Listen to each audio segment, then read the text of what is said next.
Hello students, welcome to India largest learning platform. यहाँ से मिलते हैं आपको daily live classes, live test and quizzes, structure courses and unlimited access. इसके लिए डाउनलोड करना होगा आपको अनअकैडमी का लर्निंग ऐप, और इसके डाउनलोड करते ही आप जुड़ जाते हैं इंडिया के टॉप 100 एजुकेटर्स के साथ। मैं योगेश्वर मिश्रा इस प्लेटफॉर्म से आपको ऑप्शनल विषय में मानव विज्ञान और जीएस में जो है इंडियन पॉलिटी और हिस्ट्री का क्लास ले रहा हूँ। मेरा कोड है UGM10। ठीक है, मेरे बारे में आप थोड़ा सा जान लीजिए।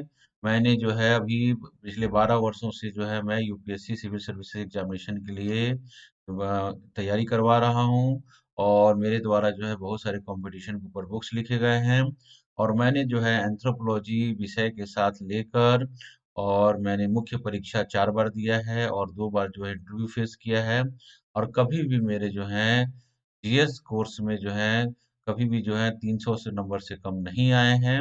और 300 नंबर जो है ये बहुत अच्छा नंबर माना जाता है यूपीएससी के मार्क्स में जीएस पेपर में। तो इसलिए आप मेरे साथ बने रहिए और मेरे साथ जो है पूरा कंप्लीट इंडियन हिस्ट्री और पॉलिटी की जीएस पॉइंट ऑफ व्यू से क्लासेस कीजिए। ठीक है। और देखिए कि अन अकेडमी में जो है बहुत सारे कोर्सेज चलाए जा रहे हैं, जैसे आपकी स्क्रीन पर दिख रहा है। इसके अलावा जो है जीएस में 2 प्रकार के कोर्सेज, एक प्लस कोर्स है, दूसरा आइकनिक कोर्स है। इन पर कोर्सेज में एडमिशन लीजिए। और मेरा कोड है UGM10। प्लस कोर्स जो है 1 मंथ से लेकर 36 मंथ के लिए अवेलेबल है। जैसे 1 महीने का फीस 9,000 है और 12 महीने की फीस जो है 49,500 रुपये है। मेरा कोड यूज करते हैं तो आपको 10% का बेनिफिट्स मिलता है। इसी प्रकार जो आइकनिक कोर्स जो है वह 12 महीने, 24 महीने और 36 महीने के लिए अवेलेबल है। और जैसे 12 महीने का फीस जो है 69,500 है। मेरा कोड यूज करते हैं तो 62,550 रुपये आपको देना पड़ेगा। ठीक है। अब देखिए अन अकेडमी के द्वारा जो है 2022, 2023 और 2021 के लिए जो है कंप्लीट जीएस कोर्स लेकर आया गया है बाईलिंगुअल में, हिंदी और इंग्लिश मीडियम में। इसके साथ ही जो है ऑप्शनल कोर्स में भी बहुत सारे ऑफर चलाए जा रहे हैं। तो आप इन कोर्सेज में एडमिशन ले लीजिए, कॉम्बो ऑफर चलाए जा रहे हैं ये। ठीक है, जल्दी से जल्दी एडमिशन लीजिए। और इसका प्राइस जो है या कोर्सेज का सब हाइक होने वाला है, बढ़ने वाला है। तो इस कोविड-19 की सिचुएशन में आप क्लासेस इसको करते रहिए। और ये बहुत अच्छा है कि आप क्या कर सकते हैं, टॉप एजुकेटर के साथ रहकर अपनी तैयारी को एक निश्चित दिशा दे सकते हैं। ठीक है। चलिए स्टूडेंट्स, हम लोग जो इतिहास की क्लास को हम स्टार्ट किए थे, जो आपने अब तक पढ़ा है, मैंने लास्ट वीडियो जो आपने मेरा देखा है, आपने जो पढ़ा है वो वैदिक सिविलाइजेशन से रिलेटेड था। उसके बाद मैंने बौद्ध धर्म और जैन धर्म को कवर किया। आज जो मैं कवर कर रहा हूँ इसमें महाजनपद काल और जो है मौर्य प्रशासन के बारे में आज हम पढ़ेंगे। ठीक है। तो let's student be starting Indian history. Topic जो है 16 मतलब महाजनपदाइज एंड मौर्यन डायनेस्टी हम लोग आज पढ़ने वाले हैं क्लास में। ठीक है। तो अब देखिएगा स्टूडेंट, हम महाजनपद काल की बात करते हैं तो जैसे आपको सबको मालूम है कि इतिहास का जो 600 BC वाला जो समय होता है वो सबसे महत्वपूर्ण समय है। कैसे है, वैदिक सभ्यता जो है यहाँ पर लगभग इसको समाप्त माना जाता है। और उत्तर वैदिक कर्मकांड के विरुद्ध जो है, और इकोनॉमी को बचाने के लिए जो है बहुत सारे कारणों से क्या हुआ, धार्मिक आंदोलन चलाए गए थे। आपको मालूम है ना, ये लास्ट क्लास में मैंने इसको कवर किया है। धार्मिक आंदोलन जो चलाए गए थे उसमें 2 धर्म ज्यादा शक्तिशाली हुए, पॉपुलर हुए थे।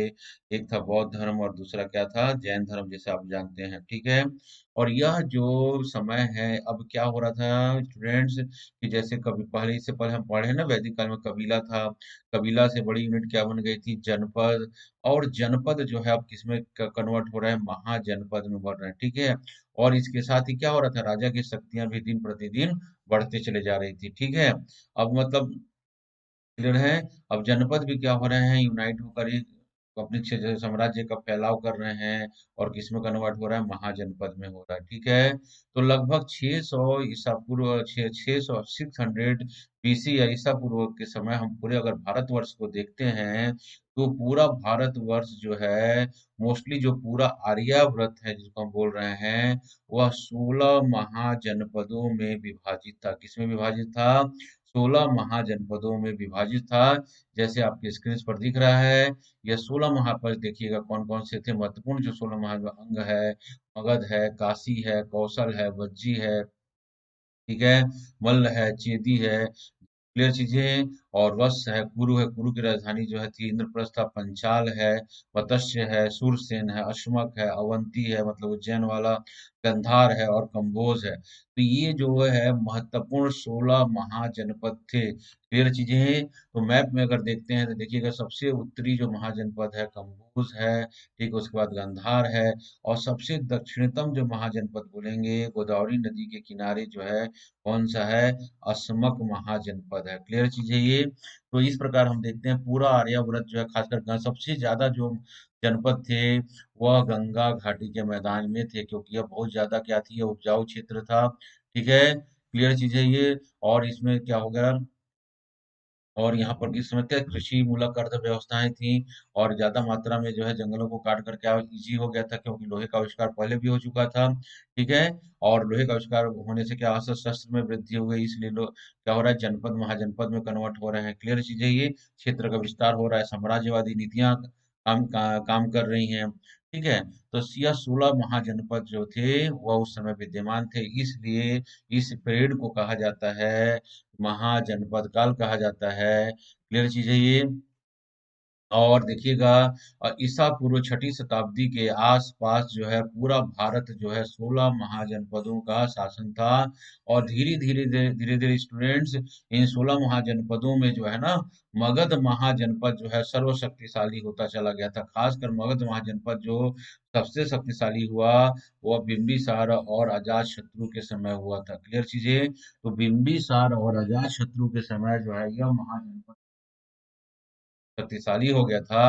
और बिंबिसार आजाद शत्रु जो है यह हर्यक वंश से संबंधित है। क्लियर चीज है ये। देखिएगा मगध राज्य की जो प्रारंभिक राजधानी थी वह गृहबृहस्थ थी। बाद में इसकी राजधानी जो है राजगृह को बनाया गया था। और राजगृह के बाद इसकी राजधानी जो है पाटलिपुत्र हुई। और कुछ समय के लिए राजधानी जो है वह वैशाली भी हुआ था। बाद में पुनः जो है वह पाटलिपुत्र कर गया था। क्लियर चीज है ये। तो अंततः जो है पाटलिपुत्र जो है इसकी राजधानी बहुत समय तक बनी रही। ठीक है, यहाँ पर आप बात कर लेंगे कि यहाँ 16 महाजनपदों में सबसे ज्यादा शक्तिशाली महाजनपद कौन हो गया था, मगध हो गया था। और मगध महाजनपद पे अलग अलग टाइम पीरियड में अलग अलग राजवंशों ने शासन किया। तो प्रमुख जो है मगध महाजनपद में तीन राजवंश हैं, जिसमें एक है हर्यक राजवंश है। ठीक है, दूसरा जो राजवंश है वह है शिशुनाग वंश है। ठीक है, तीसरा जो वंश था वह था नंद वंश था। क्या था, नंद वंश से रिलेटेड। क्लियर चीजें। तो हर्यक वंश के बाद शिशुनाग वंश आया, शिशुनाग के बाद नंद वंश आया। और इन तीनों वंशों ने क्या किया, मगध का जो है शक्ति में बहुत ज्यादा वृद्धि किया। ठीक है, हर्यक वंश के से संबंधित राजा थे वह बिंबिसार, अजात शत्रु और जो है, क्लियर चीज है ये। और उज्जैन यह कहाँ थे, यह हर्यक वंश से संबंधित थे। ठीक है, शिशुनाग ने क्या किया, शिशुनाग वंश की स्थापना की। काला अशोक का जो काला अशोक का जो नाम है वह शिशुनाग वंश के अंतर्गत ही आता है। और इन्हीं के समय जो है क्या हुआ था, तृतीय बौद्ध संगति जो है पाटलिपुत्र में हुआ था। क्लियर है। और तीसरा जो प्रमुख वंश है वह है नंद वंश, जिसकी राजधानी जो है नंद वंश, जिसकी स्थापना जो है महापद्म नंद ने किया था। और इस वंश का सबसे अंतिम शासक कौन था, धनानंद था। और जिसकी हत्या करके चंद्रगुप्त मौर्य ने क्या किया था, मौर्य साम्राज्य की स्थापना किया था। ठीक है, तो मगध महाजनपद जो है बहुत ज्यादा शक्तिशाली हो गया था। क्लियर चीजें। और आरंभिक जो मगध महाजनपद में तीन प्रमुख राजवंश की बता रहा हूँ जिसके समय यह बहुत ज्यादा शक्तिशाली हुआ था, वो है हर्यक, शिशुनाग वंश और नंद वंश। क्लियर चीज है ये। ठीक है, अब देखेंगे इस छठी शताब्दी में विश्व की प्रथम जो गणतंत्रात्मक व्यवस्था स्थापित हुई थी स्टूडेंट, वो वैशाली में हुई थी। और यह भारत में द्वितीय नगरीकरण का काल का भी समय था। ठीक है, और डेरियस या दारा पहला ईरानी शासक था जिसने भारत पर 516 ईसा पूर्व में आक्रमण किया और भारत के कुछ भाग को खासकर पश्चिमोत्तर प्रांत को अपने अधीन कर लिया था। और यहाँ से भारी व टैक्स या कर प्राप्त करता था। कौन था, डेरियस या दारा जो है वह जो है पहला शासक था जिसने 1516 में भारत पर आक्रमण किया था और पश्चिमोत्तर सीमा प्रांत के बहुत सारे क्षेत्रों को अपने अधीन कर लिया था और भारी मात्रा में वो कर वसूल करता था। ठीक है। अब हम बात करते हैं, सिकंदर की बात तो करना जरूरी हो जाता है, तो सिकंदर से रिलेटेड आपके क्वेश्चन प्रीलिम। देखिए, ये जो मैं क्लासेस ले रहा हूँ, यह क्लासेस जो है ये प्रिलिमिनरी एग्जाम को टारगेट कर कर मैं क्लासेस आपके लिए स्टडी मटेरियल बनाया हूँ। ठीक है। अब प्रिलिमिनरी मतलब होता है यूपीएससी के साथ भी पीएससी की भी जो है, पीएससी प्री, यूपीएससी प्री की क्लासेस को टारगेट किया, पीएससी खासकर UP PCS, MP PCS, Chhattisgarh PCS. ठीक है, छत्तीसगढ़ पीसीएस या जो भी हिंदी पट्टी के जो राज्य हैं उनको मैं यहाँ पे कवर कर रहा हूँ। ठीक है। अब देखेंगे स्टूडेंट, सिकंदर जो है कहाँ का शासक था? वह मकदूनिया का शासक था। कहाँ का शासक है वह? मकदूनिया का शासक है। ठीक है। ग्रीस। यह क्या किया था? विजय, ये विश्व जीतने का अभियान चलाया था, विजय अभियान चलाया था। और इस दौरान जो है इसने 326 ईसा पूर्व मतलब बीसी के आसपास जो है उसने भारत पर आक्रमण किया और भारत के पश्चिमोत्तर सीमांत प्रांत में जो है पोरस को इसने झेलम नदी के तट पर युद्ध किया और उसमें परास्त कर दिया और पंजाब के जो उनके क्षेत्रों को जो है उसने ऑक्युपाइड कर लिया था। ठीक है। पौरस जो है बहुत वीरता के साथ जो है सेलुकस से लड़ाई किया, सिकंदर से लड़ाई किया। और हारने के बाद उससे पूछा जब सिकंदर तुम्हारे साथ कैसा व्यवहार किया जाए, तो उसका एक ही जवाब था, मेरे साथ अन्य राजाओं की जैसा ही व्यवहार किया जाए। ठीक है। और इसके बदले सिकंदर ने उसे क्या कर दिया था? उसको राज्य उसको वापस कर दिया था। ठीक है। अब सिकंदर जो है वह मतलब जो है अब वह नंद साम्राज्य के सीमावर्ती इलाकों में पहुंच चुका था और वहां के सैनिक जो मतलब व्यास नदी के किनारे पर यह पहुंच चुका था और वहां के सैनिक जो हैं वह नंद राजवंश के बारे में सुने, उसकी शक्ति के बारे में सुने, उसके सैन्य शक्ति के बारे में सुने, तो उन्होंने घबरा गए और उन्होंने लगा कि अब हम लगातार हम युद्ध करते हुए यहाँ तक पहुंच गए हैं, अब युद्ध करेंगे तो क्या होगा, हमारी शक्ति क्षीण हो चुकी है और लगता है कि हम अपने वापस देश नहीं जा पाएंगे। तो उन्होंने सिकंदर से रिक्वेस्ट किया कि अब हमें युद्ध में न डालें, हमको अपने घर की ओर जाना है। और सिकंदर ने इसकी बात को स्वीकार करते हुए जो है वह नंद साम्राज्य की सीमा के अंदर नहीं प्रवेश किया और वहीं से जो है वह अपने मकदूनिया के लिए रवाना हो गया। और जो भी उस समय भारतीय क्षेत्र को जीता था वह अपने सेनापति सेल्यूकस के हवाले करके वह वहां से रिटर्न करते हुए रिटर्न का निर्णय ले लिया और रिटर्न करते हुए रास्ते में बेबीलोन के पास उसकी मृत्यु हो जाती है। इस प्रकार जो है सिकंदर का समय समाप्त होता है। सिकंदर की भारत में जो सफल होने का कारण यह था कि भारत में कोई भी ऐसे केंद्रीय सत्ता नहीं थी जो सभी राजाओं को अपने अधीनता को स्वीकार कर सके। ठीक है। उसके बाद जो थी श्रेष्ठ सेना थी और भारत के कुछ देशद्रोही या भारतीय शासकों का उसको सहयोग था, खासकर उस समय तक्षशिला का जो शासक था अम्भी था, उसने क्या किया, सेल्यूकस को जो है पोरस के विरुद्ध जो है उसने हेल्प किया था। ठीक है। भारत में पहली बार सिकंदर के द्वारा ही सैनिक शासन की स्थापना की गई थी। क्लियर है?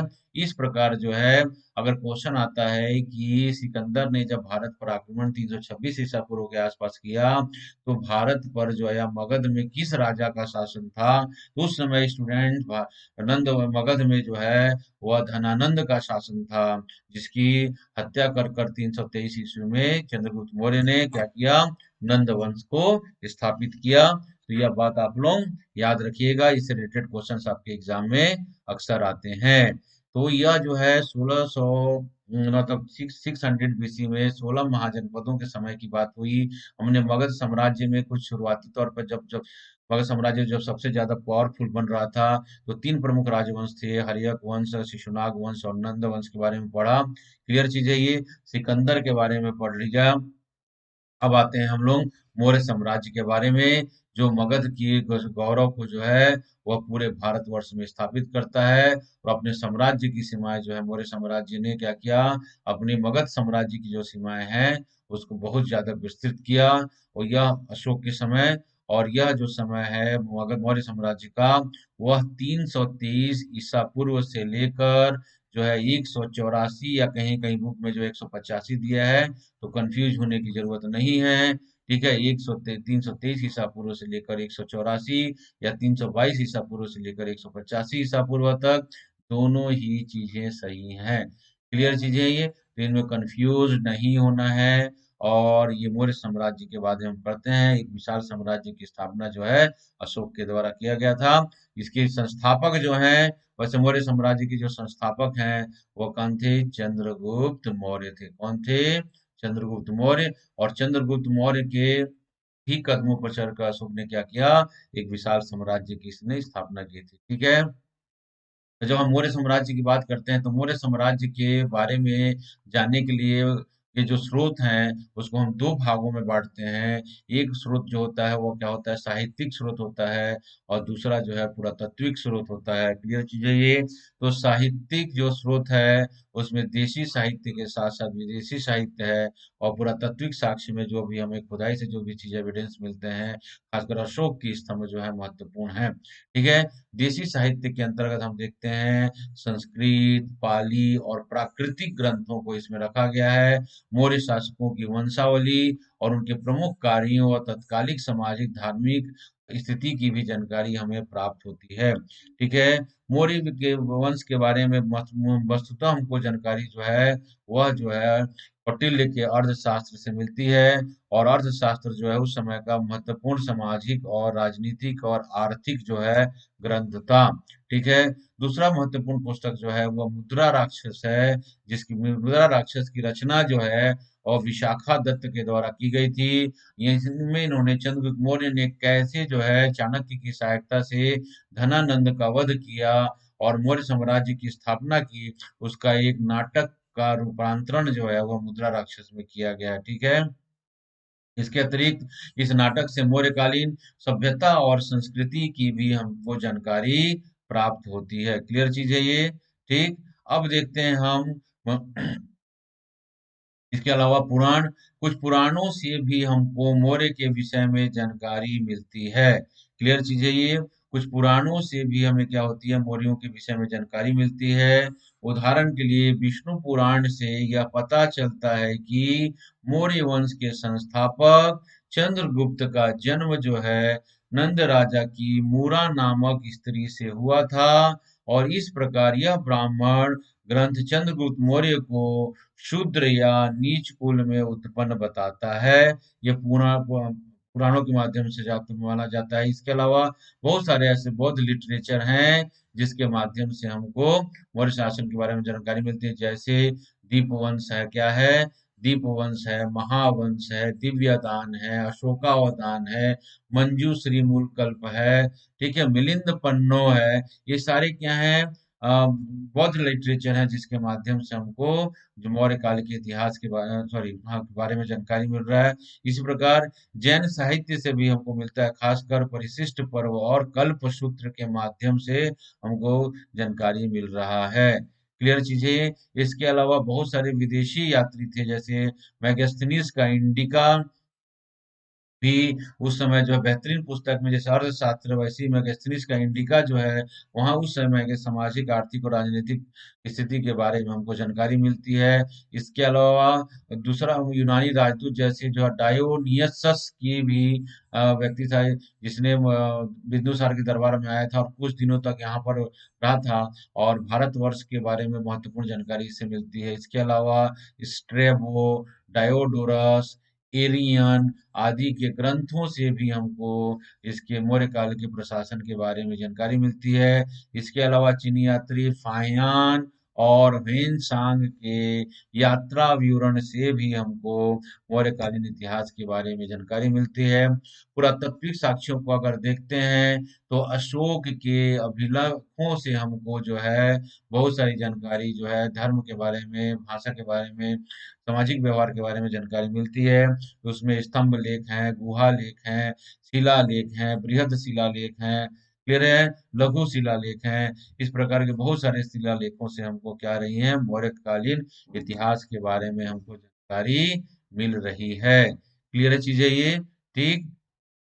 तो हम मौर्य काल को पढ़ते हैं यहाँ पर। मौर्य काल का जो मुख्य स्रोत है जानकारी का, वह कौटिल्य का अर्थशास्त्र है और मेगास्थनीज का इंडिका है। क्लियर है। चंद्रगुप्त मौर्य ने लगभग 323 ईसा पूर्व के आसपास क्या किया, उसने मौर्य वंश की स्थापना की। और चंद्रगुप्त मौर्य के कुल के संबंध में विद्वान लगभग एक मत नहीं है। कोई इसे ब्राह्मण परंपरा का मानता है, तो कोई इसे शूद्र बोलता है, और कोई इसे वैश्य जाति का बनाता आता है। यह चीजें, तो चंद्रगुप्त मौर्य ने तक्षशिला के आचार्य चाणक्य के प्रयासों से 322 या 323 ईसा पूर्व के आसपास घनानंद को परास्त कर दिया। और ये घनानंद कौन था? यह तत्कालिक नंद वंश का राजा था, और नंद वंश को समाप्त कर दिया और मौर्य वंश को इसने प्रारंभ किया। मगध का राजा धनानंद सिकंदर महान का समकालीन था। ठीक है। और देखिएगा, और चंद्रगुप्त मौर्य जो है, इसके बाद जो है क्या किया, एक विशाल साम्राज्य की स्थापना। क्या किया इसने? एक विशाल साम्राज्य की स्थापना की, और अपने साम्राज्य का विस्तार किया। ठीक है। इसी साम्राज्य के विस्तार के अंतर्गत 305 ईसा पूर्व में ईसा पूर्व में जो है सेल्यूकस ने भारत पर आक्रमण किया, किंतु चंद्रगुप्त मौर्य ने उसे परास्त कर दिया, और सेल्यूकस की पुत्री हेलेना से उसने विवाह किया था। ठीक है। चंद्रगुप्त राज्य का साम्राज्य जो है बिहार, बंगाल, उड़ीसा, पंजाब, पश्चिमी भारत, उत्तर पश्चिम सीमांत प्रांत, अफगानिस्तान और दक्कन तक जो है चंद्रगुप्त मौर्य का साम्राज्य जो फैल गया था। जस्टिन ने, एक यूनानी इतिहासकार है, जिसने लिखा है कि चंद्रगुप्त मौर्य ने अपनी भारत पर उसने कब्जा कर लिया। ठीक है। चंद्रगुप्त मौर्य लेकिन अपने जीवन काल के अंतिम समय में वह जो है जैन धर्म को स्वीकार कर लिया। ठीक है। और जो है भद्रबाहु के नेतृत्व में जिसने जैन धर्म को स्वीकार लिया, और दक्षिण भारत में जाकर जैन धर्म का प्रचार प्रसार किया। और श्रवणबेलगोला में 1998 ईसा पूर्व में उसकी उनकी मृत्यु हो गई। मेगास्थनी चंद्रगुप्त के दरबार में सेल्यूकस का दूत था, जिसने इंडिका पुस्तक की रचना की थी। याद रखेंगे, ये फैक्ट आ चुका है। सौराष्ट्र के गवर्नर पुष्यगुप्त ने चंद्रगुप्त मौर्य के निर्देश पर प्रसिद्ध सुदर्शन झील का जो है उसने निर्माण करवाया था। तो याद रखेंगे, सुदर्शन झील का जीर्णोद्धार कौन कराया? सौराष्ट्र के गवर्नर पुष्यगुप्त ने प्रसिद्ध मौर्य के निर्देश पर। चंद्रगुप्त मौर्य ने पाटलिपुत्र को अपनी स्थायी राजधानी बनाई, और कौटिल्य चंद्रगुप्त मौर्य के प्रधानमंत्री थे। याद रखिएगा, चंद्रगुप्त मौर्य ने मालवा, गुजरात और महाराष्ट्र को भी जीत लिया। और पाटलिपुत्र तो मगध की पुरानी ही राजधानी थी, तो चंद्रगुप्त मौर्य ने पाटलिपुत्र को ही अपनी राजधानी बनाया था। ठीक है। और चंद्रगुप्त मौर्य के जाने के बाद जो है, उनकी मृत्यु के बाद जो है, बिंबिसार जो है अगला मौर्य प्रशासक बनता है। बिंदुसार। ठीक है। और यह जो है चंद्रगुप्त के बाद उसका पुत्र बिंदुसार जो है वह शासक बनता है। ठीक है। और इसका जो समय है वो है 298 272 बीसी के आसपास। ठीक है। क्लियर चीज है ये। और बिंदुसार ने सीरिया के शासक एंटियोकस से मदिरा और सूखे मेवे और दार्शनिक मंगवाए थे, जिसमें सीरिया के नरेश ने दार्शनिक छोड़कर सभी चीजें भेज दी थी। ठीक है। बिंदुसार ने क्या किया, अपने पिता के द्वारा जो भी उसको साम्राज्य मिला उसको वह बचा कर रखने में सफल रहा। इसके समय में तक्षशिला में एक विद्रोह हुआ था, जिसको दबाने में और सप्रेस करने के लिए, दबाने के लिए उसने अशोक को भेजा था, और अशोक ने उसको सफलतापूर्वक जो उस विद्रोह को समाप्त कर दिया था। ठीक है।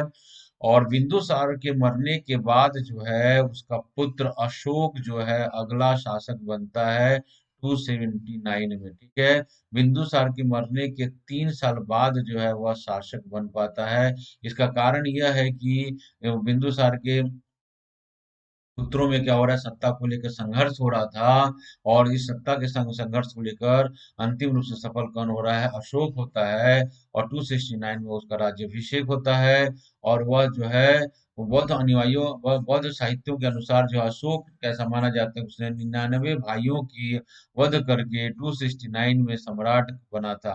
सम्राट बनने से पहले अशोक जो है वह अवंती का प्रांतपति था, और उसने तक्षशिला में विद्रोह को दमाने में सफलता प्राप्त की थी बिंदुसार के समय में, ठीक है।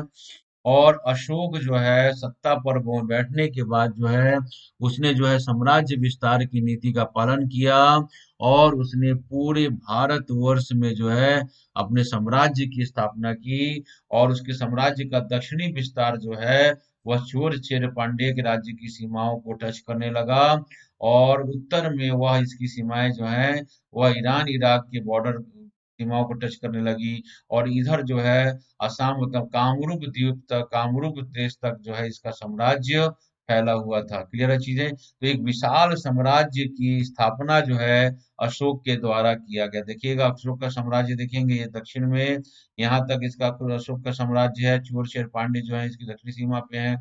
और यहाँ देखेंगे यहाँ तक पूरा बंगाल, असम के कुछ हिस्सों को छोड़ देते इसके शासन के अंतर्गत नहीं था, जिसको कामरूप प्रदेश कहा गया है। ठीक है, इसके अलावा जो इसका सीमा है जो है पूरा पश्चिमोत्तर मतलब ईरान इराक की सीमाओं को जो है, ईरान इराक की सीमाओं के पास जो है इसका शासन पहुंच, इतना बड़ा साम्राज्य का जो है विस्तार जो है यह सम्राट अशोक के समय हुआ था। क्लियर चीज है ये। इसने जो है शुरू में क्या किया, इसने जो है साम्राज्यवादी नीति का पालन किया, ठीक है।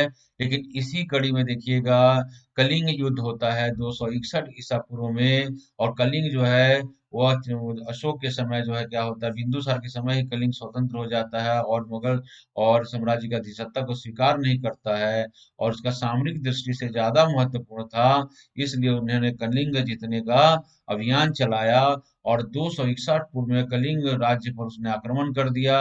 और इस युद्ध में भयंकर भीषण रक्तपात हुआ, नरसंहार हो गया।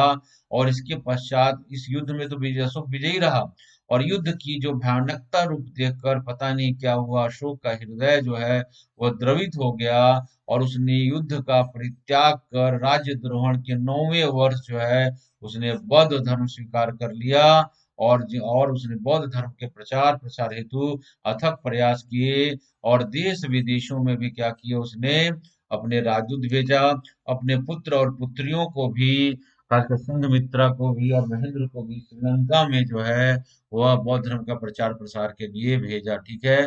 उसके बाद उन्होंने क्या किया, अपना और युद्ध विजय की नीति को त्याग कर जो है वह धम्म विजय की नीति को अपनाया। और धम्म जो है पाली भाषा का शब्द है। क्लियर है? अशोक को देवनाम प्रिय प्रियदर्शी की उपाधि धारण की, और अशोक की मृत्यु जो है 332 ईसा पूर्व में हो जाती है। अशोक ने सहिष्णुता, उदारता और करुणा के त्रिविध आधार पर राजधर्म की स्थापना की। क्लियर है? इतने वर्ष हो गए तब भी हम अशोक को जो दिन थी उसको हम आज भी याद करते हैं। किसने क्या किया, दिग्विजय की नीति का त्याग कर धम्म विजय का नीति का पालन किया, और बौद्ध धर्म को जो है भारत से बाहर जो है पहुंचाने का काम किया। क्लियर चीज है ये। और बौद्ध धर्म के नाम से जो है आज पूरे विश्व में जो है जहां जहां बौद्ध धर्म है वहां वहां अशोक का नाम है। क्लियर चीज है ये। अशोक की हम बात करते हैं। अशोक के अभिलेखों में 14 जो है बृहद शिलालेख और लघु शिलालेख हैं, 7 स्तंभ लेख, गुफा लेख और पृथक जो है कलिम अभिलेख और लघु स्तंभ लेख शामिल हैं।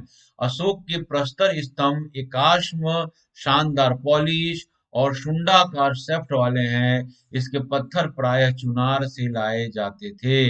1837 ईस्वी में जेम्स प्रिंसेप ने सर्वप्रथम अशोक के अभिलेख को पढ़ने में सफलता प्राप्त की, और अशोक के जो अभिलेख है जनता की भाषा प्राकृत मतलब स्थानीय भाषा में लिखा गया है। अधिकांश अशोक के अभिलेख जो है प्राकृतिक भाषा और ब्रह्मी लिपि में लिखी गई है। इसके अलावा जो है खरोष्ठी लिपि का भी प्रयोग किया गया है, खासकर मानसेहरा और शाहबाजीगढ़ी के अभिलेखों में, जो दाई से बाईं ओर लिखी जाती है। कंधार अभिलेख जो है वह द्विभाषी है, ग्रीक और अमेरिक भाषा में लिखा गया है। ठीक है। अगर बात करते हैं कि अशोक के अभिलेख जो है पश्चिमोत्तर सीमांत प्रांतों में जो मिलता है, वह लिपि क्या है, खरोष्टी लिपि में है। और भारत में कहीं भी मिल रहा है तो क्या है, वह ब्रह्मी लिपि में लिखा गया है। भाषा उसका प्राकृत या पाली है। क्लियर चीज है ये।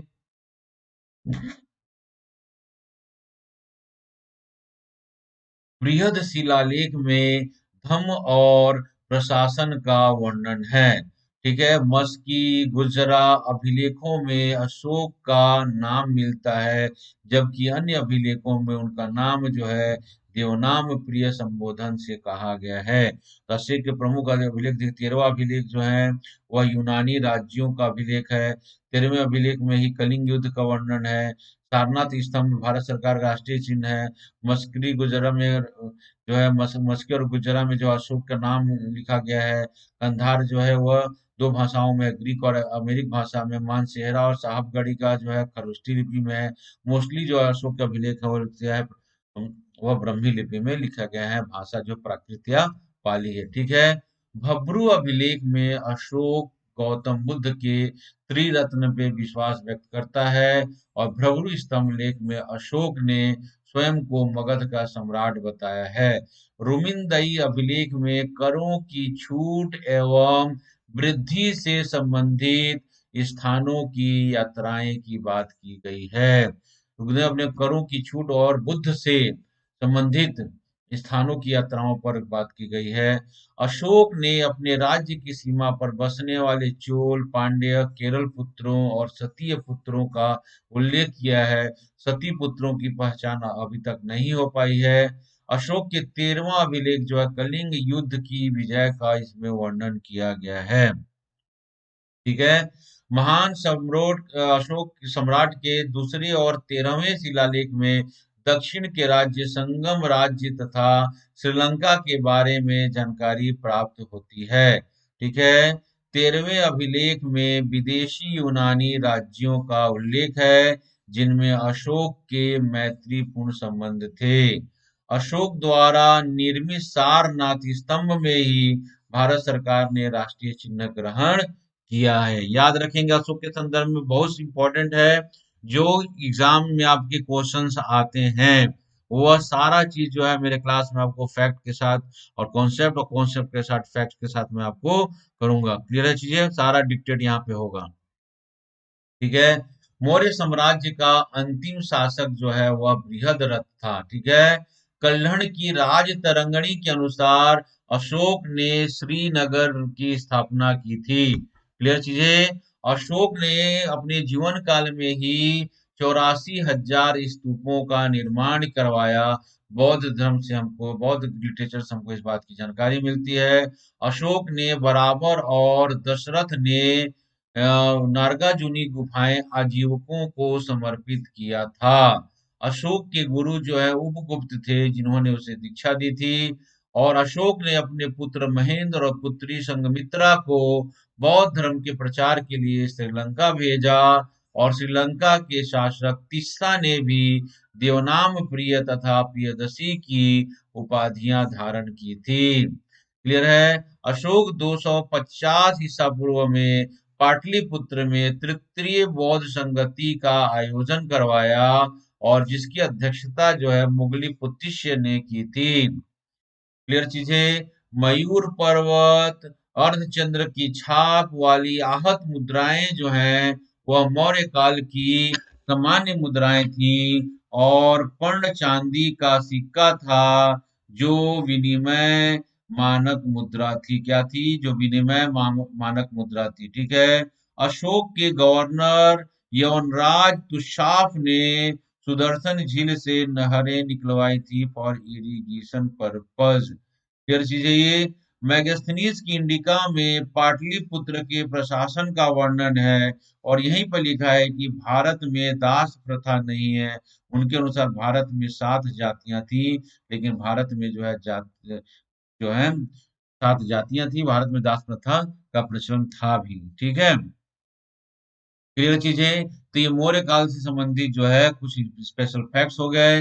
अशोक के उत्तराधिकारी देखते हैं। अशोक गौतम मतलब बौद्ध ग्रंथों से ज्ञात होता है कि अपने शासन काल के अंतिम दिनों में अशोक नाम मात्र का शासन था और अशोक द्वारा अत्यंत दान दिए जाने वाले बौद्ध धर्म को प्रशय मिलने से राज्य में असंतोष व्याप्त हो चुका था। ऐसी स्थिति में कुणाल पुत्र संप्रति ने अपनी सारी शक्ति अपने हाथों में ले लिया था और अशोक जो है नाम मात्र का राजा था। क्लियर चीजें।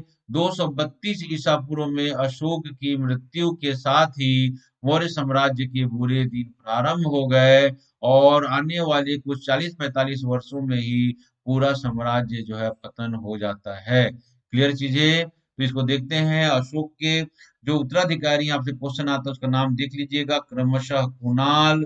ठीक है। अशोक के बाद जो है कुणाल जो है और दशरथ, ठीक है, संप्रति और शालीशक मतलब शालीशुक और देववर्मा, शतधनुष और बृहदरथ जैसे व्यक्तियों का जिक्र मिलता है और बृहदरथ की ही हत्या कर दिया इन्हीं के सेनापति पुष्यमित्र शुंग ने, जो एक ब्राह्मण था और उसने मौर्य वंश की स्थापना कर दिया। अब मौर्यों के शासन के बाद जो है यहाँ पर जो है शुंग वंश की स्थापना हो जाती है। क्या हो जाती है? शुंग वंश की स्थापना हो जाती है यहाँ पर और शुंगों का शासन प्रारंभ हो जाता है।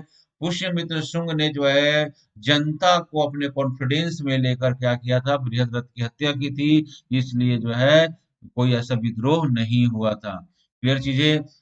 अब देखते हैं मौर्य साम्राज्य की पतन के क्या कारण हो सकते हैं। तो स्टूडेंट देखिएगा, क्वेश्चंस आपके प्रीलिम्स के एग्जाम में अक्सर यूपीएससी में पूछा जाता है। तो मौर्य साम्राज्य के पतन का जो कारण था वह स्पष्ट रूप से साम्राज्य के पतन के लिए अशोक का भी उत्तरदायी है, क्योंकि उन्होंने क्या किया? एक तो बौद्ध धर्म का प्रचार प्रसार में पूरा धन खर्च कर रहे थे, जिससे ब्राह्मण प्रतिक्रिया हो रही थी। दूसरा, उन्होंने क्या किया? अहिंसा का पाठ पढ़ाया और उनके जो उत्तराधिकारी हैं उनको पर्याप्त जो है सैन्य शिक्षा नहीं मिल पाई, जिसके कारण वह राज्य को सफल करने में, राज्य का सुरक्षा करने में क्या हो गए? असफल हो गए। और ब्राह्मण प्रतिक्रिया के रूप में भी था कि एक ब्राह्मण के द्वारा जो है पूरा नागरिकों का सपोर्ट लेकर क्या किया गया? बृहद्रथ की हत्या कर दी गई और ब्राह्मण वंश की स्थापना हो गया है, क्योंकि ब्राह्मणों को जो है अशोक ने नकली देवता कहते थे, जो उनके प्रति क्या था? ये रोष को व्यक्त करता है। क्लियर चीज है ये। ठीक है। अशोक के बाद जो है कोई योग्य उत्तराधिकारी नहीं हुए। कुणाल से लेकर बृहद तक कोई भी ऐसा सुयोग्य शासक नहीं था जो इतने बड़े साम्राज्य की अक्षुण्णता को बनाए रखे। ठीक है। यहाँ तक कि राजा स्वयं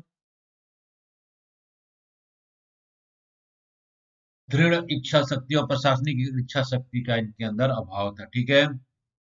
दूसरा जो महत्वपूर्ण कारण था वह था साम्राज्य की विघटनात्मक प्रकृति। मौर्य साम्राज्य के पतन के लिए इसकी विघटनात्मक प्रकृति अशोक की मृत्यु के साथ ही साम्राज्य की विघटनकारी शक्तियां सशक्त हुई, जिन पर मौर्य शासक का नियंत्रण नहीं रह सका। इतना ही नहीं, इसका आरंभ भी राजवंश में हुआ। जालौक ने कश्मीर में अपने आप को स्वतंत्र शासक के रूप में मान्यता दिया और उसकी देखरेख में अन्य प्रांत भी धीरे धीरे स्वतंत्र होने लगे। अशोक के एक अधिकारी वारसेन ने गंधार में स्वतंत्र सत्ता स्थापित कर दी। यूनानी लेखक पोलिबियम ने गंधार के स्वतंत्र शासक सुभाग सेन का उल्लेख किया। इस प्रकार आंध्र में कलिंग भी साम्राज्य से धीरे धीरे अलग हो रहे हैं और इस प्रकार जो है मौर्य साम्राज्य जो है धीरे धीरे क्या हो रहा है? केंद्रीय शक्ति वहां की कमजोर हो रही है, सत्ता पे पकड़ जो है कमजोर हो रहा है। ठीक है। दूसरा है आंतरिक अव्यवस्था फैलने लगा। ठीक है। मौर्य साम्राज्य के विघटन से में आंतरिक अव्यवस्था का भी बहुत बड़ा योगदान है। मौर्य साम्राज्य विशालता को ध्यान में रखते हुए यह बात कही जा सकती थी कि इतने बड़े साम्राज्य के नियंत्रण के लिए उचित साधनों का यहाँ पर अभाव था। क्लियर है। जिसका फायदा उठाकर स्थानीय शासकों ने क्या किया? अपने आप को स्वतंत्र घोषित कर दिया। दूसरा, अधिकारियों के अत्याचार पूर्वक व्यवहार। तीसरा है, और सबसे बड़ी कारण है कि इनके सीमा पश्चिमोत्तर सीमा प्रांत में जो है वह यूनानी शासकों का हमेशा जमावट बना रहा और इसी फिराक में थे, जय कैसे भी केंद्रीय शक्ति क्या हो, कमजोर हो, तो हम क्या करें? इन पर आक्रमण कर दें। और बार बार यवनों के आक्रमण के कारण जो है इनका इसका सत्ता जो है कमजोर होते चला गया। ठीक है। और अनेक आर्थिक कारण भी इसके जिम्मेदार हैं, जिसके कारण जो है वे धीरे धीरे जो है अशोक के मरने के कुछ ही वर्षों बाद जो है साम्राज्य जो है पतन होना प्रारंभ हो गया। क्लियर है? मौर्य प्रशासकों ने न सिर्फ एक विशाल साम्राज्य की स्थापना की, हम मौर्य एडमिनिस्ट्रेशन की बात कर रहे हैं, बल्कि इसे स्थायित्व प्रदान किया।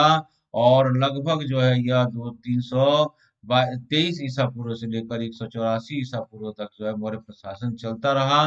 राज्य ने आर्थिक सामाजिक मामलों में भी दिलचस्पी दिखाई। मौर्य शासन का उद्देश्य राज्य को स्थायित्व प्रदान करना था, एक से अधिक कर लगाना वसूलना था, लोक कल्याणकारी कार्य करना था। ठीक है? इस प्रशासन की शुरुआत चंद्रगुप्त मौर्य के समय में हुई, परंतु यह व्यवस्था बाद में परिवर्तित और संशोधित रूप में चलती रही। अशोक ने प्रशासन से ज्यादा लोक हितकारी बनने का प्रयास किया। मौर्य प्रशासन की जानकारी हमें मेगास्थनीज की इंडिका और कौटिल्य के अर्थशास्त्र और अशोक के अभिलेखों से हमें प्राप्त होता है। स्टूडेंट समझ रहे हैं चीजों को? तो ये मौर्यन एडमिनिस्ट्रेशन की हम बात कर रहे हैं। तो क्लियर है? तो मौर्यन एडमिनिस्ट्रेशन की प्रशासनिक व्यवस्था देखते हैं। तो मौर्य एडमिनिस्ट्रेशन की हम प्रशासनिक व्यवस्था को देखते हैं, तो हम बोलते हैं वो केंद्रीकृत प्रशासनिक व्यवस्था थी। मतलब मौर्य का केंद्र जो है प्रशासन का मुख्य जो है वह राजतंत्रात्मक शासन व्यवस्था थी, केंद्रीकृत प्रशासन व्यवस्था थी। प्रशासन या साम्राज्य का हेड जो है वह राजा सम्राट हुआ करता था, और सारी शक्तियां जो है उसी के हाथ में केंद्रित थी। इंडिका में मौर्य साम्राज्य की व्यक्तिगत जीवन, उसके कार्यकलाप का उल्लेख मिलता है। क्लियर है? और यह राजा जो है वह क्या करता था, तीनों सेनाओं का प्रमुख, तो तीनों ही विभागों का हेड होता था। समस्त प्रकार की कार्यपालिक शक्ति, न्यायिक शक्ति और प्रशासनिक शक्ति जो है राज्य के संदर्भ में, साम्राज्य के संदर्भ में जो है वह राजा के हाथ में रहता था। और राजा जो है वह मंत्रियों की सहायता से, अधिकारियों की सहायता से जो है वह क्या करता था, प्रशासन चलाता था, जिसे मंत्री परिषद कहा जाता था। क्लियर चीज है ये? मंत्रियों की संख्या जो है 3-4 से हो सकती थी। ठीक है? इसके अलावा जो है इनके पास एक बहुत पर्याप्त ब्यूरोक्रेट्स होते थे, जिन्हें जो है तीर्थ या महामात्य कहा जाता था। इनकी संख्या जो है वह 18 हुआ करती थी। ठीक है? जैसे मंत्री, पुरोहित, सेनापति, युवराज, समाहर्ता, सन्निधाता, नायक, दंडपाल, दुर्गपाल, अनंतपाल और व्यवहारिक, इतने प्रकार के जो है अधिकारी होते थे। इसके अलावा 30 अध्यक्ष का भी उल्लेख मिलता है, जैसे कोषाध्यक्ष, आकरा अध्यक्ष, लोहा अध्यक्ष, धातु अध्यक्ष, सीता अध्यक्ष, मुद्रा अध्यक्ष, ये अध्यक्ष, गणिका अध्यक्ष। तो ऐसे बहुत 30 प्रकार के क्या हो रहा है, अध्यक्षों का जिक्र हमें दिखाई दे रहा है। ठीक है? इनका सैन्य संगठन बहुत उन्नत था। चंद्रगुप्त मौर्य की सेना में लगभग बहुत बड़ी विशाल थी, 6 लाख सैनिक जो उनके सैन्य सेना में थे, 30,000 जो उनके पास घुड़सवार थे, 9,000 हाथी थे और 8,000 उनके पास रथ थे। ठीक है? सेना का संचालन करने के लिए 30 सदस्यों का जो है एक बोर्ड होता था, जो से 6 समितियों में विभक्त था, और प्रत्येक समिति में जो है 5-5 लोग होते थे। क्लियर है? सेना जो है चतुरंगनी सेना थी, मतलब पैदल, हाथी, घोड़ा और रथ प्रकार की सेनाएं थी। क्लियर चीज है ये? ठीक। और सैनिकों को यह हमेशा निर्देश दिया गया था कि कभी भी खड़ी फसल को नुकसान नहीं पहुंचाएंगे, लोगों को जबरदस्ती परेशान नहीं करेंगे। ठीक है? उसके अलावा पुलिस और गुप्तचर व्यवस्था, और उसका देखते हैं न्याय और दंड व्यवस्था। ठीक है? यहाँ की देखिए न्याय की व्यवस्था का भी प्रधान राजा ही था, और तथापि न्याय राज्य की तरफ से इसके अनेक न्यायालय स्थापित किए गए। सबसे नीचे का न्यायालय जो था वह ग्राम न्यायालय था, मोटे मोटे झगड़ों को निचले स्तर पर निपटाने और अपराधियों को दंडित करने की व्यवस्था ग्राम न्यायालय में की गई थी। ठीक है? ग्राम न्यायालयों के ऊपर जो है वह संग्रहण, द्रोणमुख, स्थानीय और जनपद न्यायालय होते थे। उनके ऊपर जो है केंद्रीय न्यायालय होता था। केंद्रीय न्यायालय जो है दो प्रकार से था, एक धर्मस्थलीय था और दूसरा कंटक शोधन। याद रखिएगा, पीएससी और यूपीएससी में क्वेश्चन आ चुके हैं इससे। न्यायालय दो प्रकार के थे, धर्मस्थलीय और कंटक शोधन। धर्मस्थलीय जो न्यायालय है वो दीवानी मामलों की सुनवाई का, मतलब दीवानी का मतलब होता है सिविल केस, क्या होता है, सिविल केस को सुनवाई करता था। जबकि कंटक शोधक से क्रिमिनल फौजदारी मामले, याद रखें, के से क्रिमिनल केस से कंटक शोधक। ठीक है? और जो है धर्मस्थली मतलब दीवानी मामले, याद रखिएगा। ठीक है? और जुर्माने के अतिरिक्त जो है अंग भंग की नीति भी काम करती थी। क्लियर चीज है ये? यह जो है जजमेंट का न्याय और दंड व्यवस्था में धर्मस्थलीय न्यायालय और कंटक शोधन न्यायालय। क्लियर है? इसके अलावा संग्रहण, दुर्मुख, स्थानिक और जनपद न्यायालय भी थे। क्लियर है? अब देखते हैं प्रांत का शासन जो है वह जो है प्रांतपाल या गवर्नर के माध्यम से चलाया जाता था, और यह गवर्नर जो है वह राज परिवार का ही लोग होता था। ठीक है। और हम बात करते हैं अशोक के शासनकाल की बात करते हैं, तो अशोक के समय जो है पूरा साम्राज्य जो है 5 प्रांतों में बटा हुआ था। जैसे उत्तरापथ, दक्षिणापथ और अवंती प्रदेश, कलिंग प्रदेश और प्राची मतलब काशी प्रदेश की राजधानी पाटलिपुत्र था। ठीक है। इस प्रकार 5 साम्राज्यों में बटा था। ठीक है। अब बात करते हैं प्रांतों का जो शासक होता था उसको प्रांतपाल कहा जाता था। जनरल सामान्यतः यह जो है राजकुमार होता था या राज परिवार का कोई व्यक्ति होता था। ठीक है। स्थानीय प्रांतों से छोटी प्रशासनिक इकाई में वह विभक्त किया गया था, और प्रांतों को जिला या स्थानीयों में विभक्त, इसमें विभक्त किया गया है, जिला और स्थानीयों में विभक्त किया गया। ठीक है। जिला प्रशासन का प्रधान स्थानिक होता था, वह समाहर्ता के नियंत्रण में कार्य करता था। किसके नियंत्रण में कार्य कर रहा है? समाहर्ता के नियंत्रण में वह कार्य कर रहा है। क्लियर चीज है ये। स्थानीय स्वशासन क्या हो रहा था? प्रांतों से छोटी इकाई क्या थी? स्थानीय प्रशासन की थी। जिला जिसे स्थानीय कहा जाता था। जिला प्रशासन का प्रधान जो स्थानिक होता था, समाहर्ता के नियंत्रण से कार्य करता था। स्थानिक में करीब 800 गांव होते थे। स्थानिक से छोटी इकाई जो है द्रोणमुख होती थी, जिनमें 400 गांव होते थे। उससे छोटी इकाई जो है खरवटिक है, जिसमें 200 गांव होते थे। और उससे कोई छोटी इकाई 100 गांवों से मिलाकर बना होता संग्रहण बनता था। और शासन की सबसे छोटी इकाई जो है वह गांव थी। क्या थी? गांव थी। इसका प्रशासन ग्रामीण के जिम्मे था।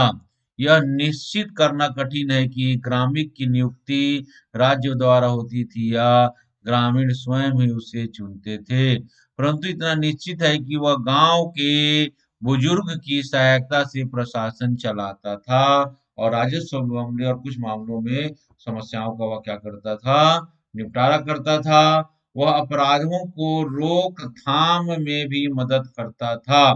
ग्रामीण के कार्य पर गोप का नियंत्रण होता था, और एक गोप के जिम्मे जो है 10 गांव होते थे। कहने का मतलब है ग्राम का हेड ग्रामीणी, फिर उसके बाद गोप, गोप के ऊपर जो है संग्रहण, संग्रहण के ऊपर जो है खरवटिक, खरवटिक के ऊपर जो है द्रोणमुख, और द्रोणमुख के ऊपर स्थानिक। यह जो है यूनिट में प्रशासनिक स्ट्रक्चर में यह बटा हुआ था। गांव सबसे प्रशासन की छोटी इकाई थी। ठीक है। कौटिल्य ने राज्य हेतु सप्तांग विचारधारा दी, और मौर्य साम्राज्य अत्यंत केंद्रीकृत प्रशासन के लिए प्रसिद्ध था। सम्राट जो है केंद्रीय प्रशासन का क्या था? वह प्रमुख था। उसके अलावा अधिकारियों में समाहर्ता, संधिदाता, पुरोहित, सेनापति इत्यादि प्रमुख होते। शीर्षस्थ अधिकारी जो है तीर्थ कहे जाते थे, जिनकी संख्या 18 होती थी। ठीक है। 13 अध्यक्ष मौर्य साम्राज्य की आर्थिक गतिविधियों को नियंत्रित करते थे, जिनमें से प्रमुख थे लक्षणाध्यक्ष, सीताध्यक्ष इत्यादि। फौजदारी न्यायालय को कंटक शोधन, और दीवानी न्यायालय को जो है धर्मस्थली करते थे। ठीक है। मौर्य सेना में पहले बता दिए 6,000 सैनिक मौर्य सेना थे पैदल से थे। क्लियर ची पहले ही बात करती हैं। सैन्य का प्रशासन करने के लिए 30 सदस्यों की एक टीम होती थी, और 6 समितियां होती थी। प्रत्येक समिति में 5-5 व्यक्ति होते थे। ठीक है। पाटलिपुत्र नगर के प्रशासन का संचालन का वर्णन मैगजीन ने किया है। 6 पाटलिपुत्र जो नगर प्रशासन है वह उसके 6 विभाग थे, और प्रत्येक विभाग में 5-5 सदस्य प्रकार 30 सदस्यीय समिति के द्वारा इसका संचालन किया जाता था। क्लियर है स्टूडेंट? अब देखते हैं मौर्य शासन का पतन हो रहा है। मौर्य शासन की आपने प्रारंभिक मतलब मौर्य शासन की आपने प्रशासनिक संरचना को पढ़ लिया। ठीक है। मौर्य शासन का आपने क्या किया? मौर्य शासन की प्रशासनिक संरचना पढ़ा, मौर्य शासन का पतन के कारण पढ़ा, मौर्य शासन के प्रमुख राजाओं के नाम पढ़ा, मौर्य शासन के अशोक के बाद कौन कौन से राजा उनका मैं सीक्वेंस आपको बता दिया, जैसे एग्जाम में आपके क्वेश्चंस आते हैं। ठीक है। अब मौर्य साम्राज्य के पतन के बाद क्या होता है स्टूडेंट? केंद्रीय सत्ता जो है धीरे धीरे कमजोर हो रही है, और जिसका फायदा जो है अन्य लोगों के द्वारा उठाने लगा। इसी क्रम में विदेशी आक्रमण भी भारत पर होते हैं। ठीक है। अब देखिएगा मौर्य मौर्योत्तर शासक मतलब मौर्य साम्राज्य का पतन किया जाता होता है, और मौर्य साम्राज्य का पतन का उनका इन्हीं के सेनापति जो है पुष्यमित्र शुंग के द्वारा किया जाता है। और मौर्य और पाटलिपुत्र में एक नए राजवंश की स्थापना होती है जिसका नाम क्या था, शुंग वंश। तो अंतिम राजा बृहद्रथ की हत्या जो है ब्राह्मण धर्म के सेनापति या ब्राह्मण सेनापति पुष्यमित्र शुंग ने 185 ईसा पूर्व में कर दिया और उनको मार कर मौर्य साम्राज्य का अंत कर दिया और शुंग वंश की स्थापना कर दी। क्लियर है? शुंग वंश की शुंग वंश के बाद जो है कौन सा वंश आता है? कर्ण वंश आता है। कर्ण वंश के बाद जो है सातवाहन आता है। ठीक है। कर्ण वंश 72 ईसा पूर्व में शुंग शासक देवभूति का वो ब्राह्मण मंत्री वसुदेव ने वध कर दिया और कर्ण वंश की नींव रखी। और इस वंश का संस्थापक जो है सीमुक था सातवाहनों का। और सातवाहन जो है लगभग 60 ईसा पूर्व से लेकर 240 ईसा पूर्व तक जो है उन्होंने भारत के भागों में सत्ता को संचालन किया। क्लियर चीज है ये? ठीक, इसको देख लीजिएगा आप लोग। तो अब देखेंगे ब्राह्मण धर्म में जो शुंग वंश है, इस वंश की सब संस्थापना जो है 185 ईसा पूर्व में पुष्यमित्र शुंग के द्वारा किया गया और लगभग यह वंश जो है 112 वर्षों तक शासन किया। ठीक है। शुंग वंश के इतिहास के बारे में जानकारी पुराणों से वाणभट्ट से हर्षचरित, पतंजलि के महाभाष्य और कालिदास के मालविका अग्निमित्रम दिव्य दान इत्यादि अनेक ग्रंथों से मिलता है। क्लियर चीज है ये? ठीक है। इस चीजों को याद रखिएगा। पुष्यमित्र शुंग ने करीब 70 और 36 वर्ष के शासनों में इन यूनानियों को 2 बार इसने युद्ध में हराया था। ठीक है। पुष्यमित्र शुंग अपने करीब 36 वर्षों के शासन में 2 बार यूनों को इसने हराया था। ठीक। मालविका अग्निमित्रम के विदर्भ के साथ युद्ध का जिक्र मिलता है। इस युद्ध में पुष्यमित्र ने अग्निमित्र और विदर्भ के गवर्नर यज्ञसेन को युद्ध में परास्त किया था और यज्ञसेन की पराजय हुई थी। और यज्ञसेन बृहद्रथ के सचिव का साला था। क्लियर चीज है ये? ठीक है। तो हम देखेंगे यह पुष्यमित्र शुंग ने स्थापना की। पुष्यमित्र शुंग के बाद जो उत्तराधिकारी हो रहे हैं उसका नाम है अग्निमित्र है, वसुज्येष्ठ है, वसुमित्र है, भद्रक है, भागवती है, देवहूति है। ठीक है। इन सब मिलों ने क्या किया? शुंग वंश जो है लगभग 73 ईसा पूर्व तक क्या कर रहा है? शासन कर रहा है। और 73 ईसा पूर्व में जो है शुंग वंश भी समाप्त हो जाता है और शुंग वंश के बाद एक नया राजवंश की स्थापना होता है जिसका नाम है कर्ण वंश, जिसकी स्थापना जो है देवभूति कर्ण के द्वारा किया गया। उसने अपने मत वासुदेव की हत्या 73 ईसा पूर्व में कर्ण में करवा दिया। ठीक है। कर्ण वंश के 4 शासकों ने लगभग मिलकर जो है 43 वर्षों तक भारत में शासन किया और पुराणों के अनुसार उनका समय देखिए वसुदेव, भूमिपुत्र नारायण और सुशर्मा कर्ण। ठीक है। तो लगभग जो है इन्होंने 43 वर्षों तक क्या कर रहे हैं?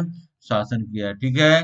कर्ण वंश राजाओं के बारे में विस्तृत जानकारी का हमें थोड़ा अभाव है। कुछ सिक्के से मिले हैं जिन पर भूमि मित्र इसका अनुमान लगाया जाता है कि यह भूमि मित्र के समान काल में जारी किए गए थे। क्लियर चीज है ये? जो एक प्रकार का कर्ण शासक था भूमि मित्र कर्ण। अब बोलेंगे आंध्र के सातवाहन शासन की बात करते हैं। पुराणों में इस राजवंश को आंध्र भृत्य या आंध्र जनजातीय कहा गया है। इस बात का सूचक है कि जिस समय पुराणों का संकलन हो रहा था सातवाहनों का आंध्र प्रदेश में सीमंत था। इस वंश की स्थापना का सीमुक नामक व्यक्ति को जाता है। किसको जाता है? सीमुक नामक व्यक्ति जो है किया था लगभग 60 ईसा पूर्व के आसपास। कब तक किया था? लगभग यह 60 ईसा पूर्व के आसपास जो है किया था। ठीक है। कर्ण व मंत्री सुशर्मा की हत्या करके की कर्ण ने कर्णवंशी जो है सुशर्मा की हत्या करके जो है आंध्र के सातवाहनों की स्थापना हुई। ठीक है। सीमू के विषय में अधिकांश जानकारी हमें पुराण और नाना घाट प्रतिमा लेख से मिलती है। पुराणों में सीमू को सिंधु, शिशुक और शीशक एवं कृशल आदि नामों से संबोधित किया गया है। इतिहासकार राय चौधरी के अनुसार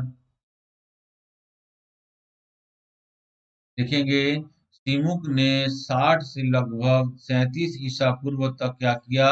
शासन किया। और सिमुक के बाद उसका छोटा भाई कृष्णा जो है गद्दी पर बैठा। क्लियर है?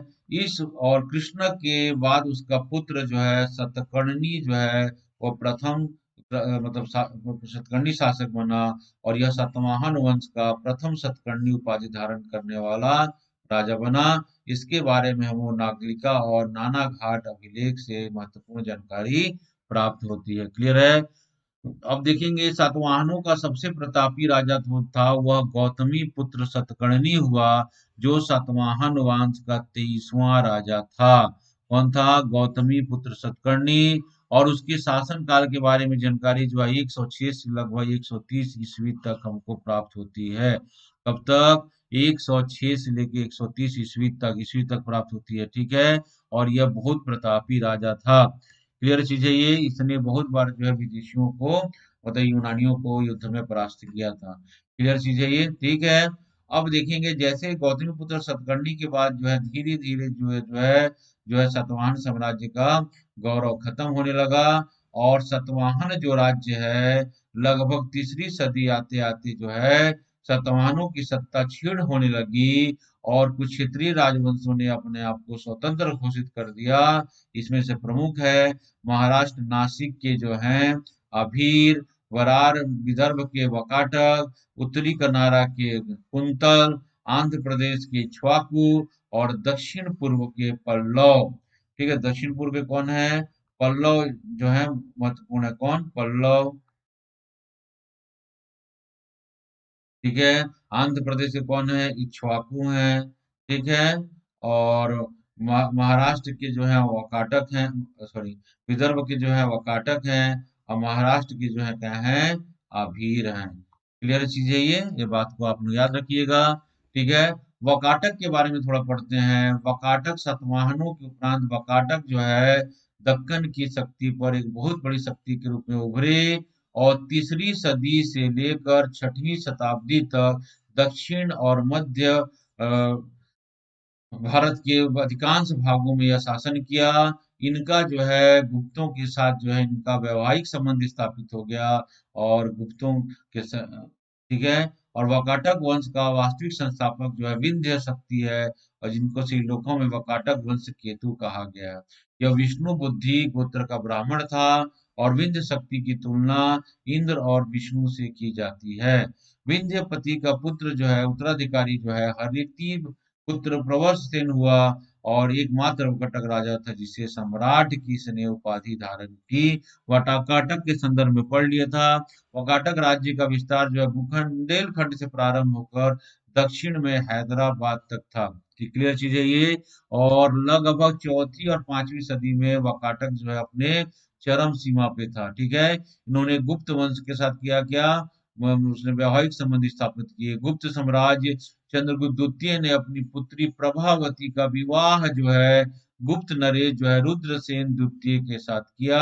और रुद्रसेन द्वितीय पृथ्वीसेन प्रथम के पुत्र और उत्तराधिकारी थे। कालांतर में रुद्रसेन के मरने के बाद करीब 13 वर्ष तक प्रभावती गुप्ता ने अल्पवयस्क पुत्र की संरक्षिका के रूप में शासन करते रही, जिसमें इनके पिता का सहयोग भी प्राप्त था।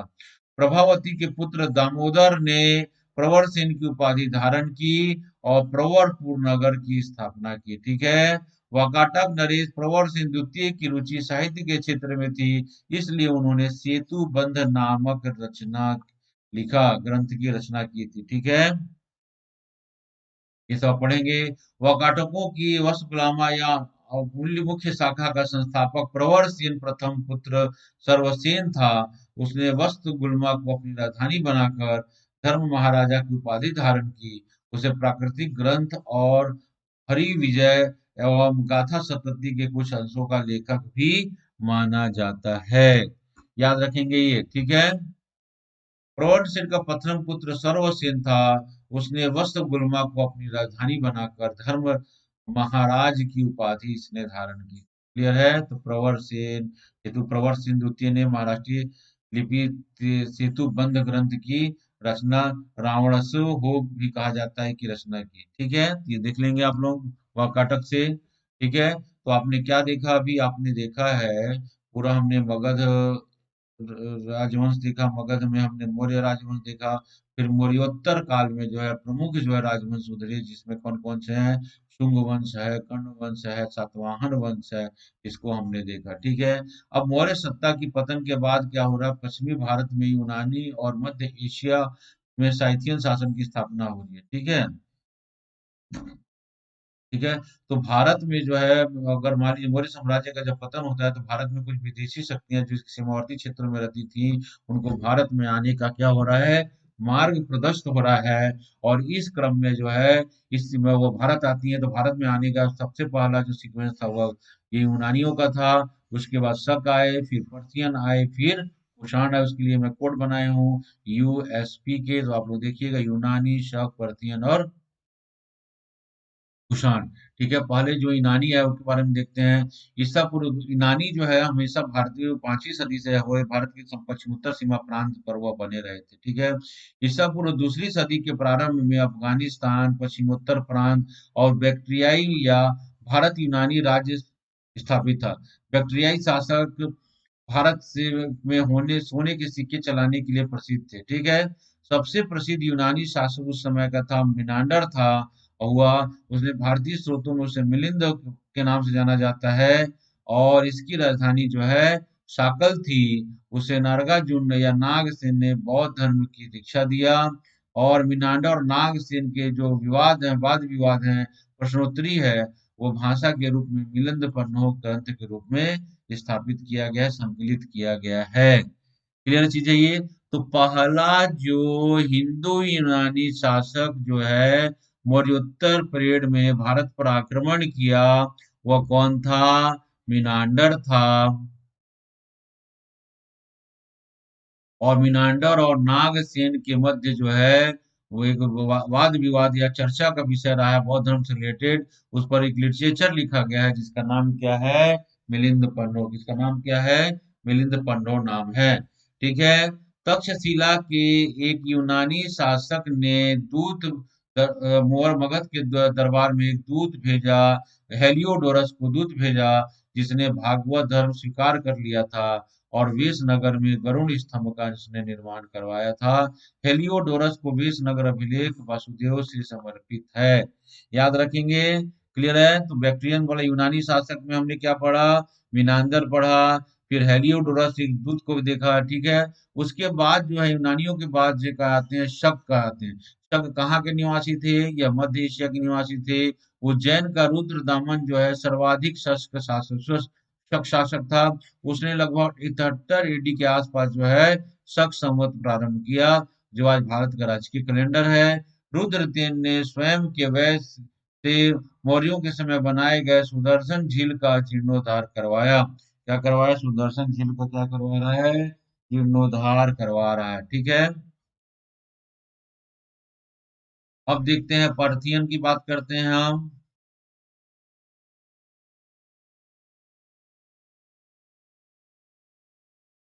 शकों के बाद जो है पर्थियन आए हैं। और इनकी राजधानी क्या थी? तक्षशिला थी। और सबसे प्रसिद्ध पर्थियन शासक जो हैं वह गोंदो फर्नीस था। ठीक है। और उसके शासन काल में ईसाई धर्म का प्रचार प्रसार करने के लिए सेंट थॉमस जो है वह 52 ईस्वी में भारत आया, जिसकी मालाबार में उसकी हत्या कर दी गई थी। ठीक है। तो मध्य एशिया के निवासी शक थे। और उसके बाद कौन आया? पर्थियन आया। इन्होंने अपनी राजधानी क्या बनाया? तक्षशिला। जैसे जैसे जो है केंद्रीय सत्ता छिड़ी मौर्य शासन का हुआ, तो भारत में जो है विदेशियों का आक्रमण प्रारंभ हो गया। उस सीक्वेंस से सबसे पहले यूनानी आते हैं, फिर शक आते हैं, फिर पर्थियन आते हैं। और पर्शियन में गोंदो फर्नीस, शक में रुद्रदामर, यूनानी में मिनेंडर प्रमुख है। और बहुत सारे, लेकिन प्रमुख शासकों की मैं बात कर रहा हूँ। ठीक है। उसके बाद जो है कौन आता है? कुषाण आ रहे हैं। कौन आ रहा है?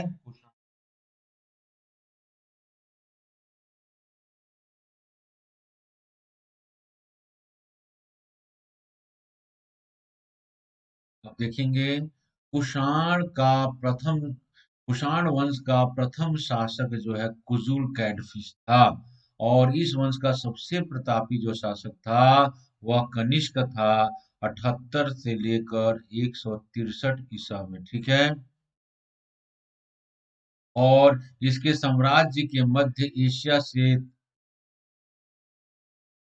ताशकंद, काशनगर और खोतान भी शामिल।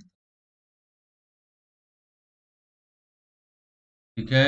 78 से 163 इसके साम्राज्य में क्या था? मध्य एशिया में ताशकंद, काशकर और खोतान भी शामिल था। मध्य एशिया में इन क्षेत्रों को जीतने वाला कनिष्क जो है भारतीय इतिहास का यह पहला शासक रहा है। कौन रहा है? पहला शासक रहा है। क्लियर चीज है ये?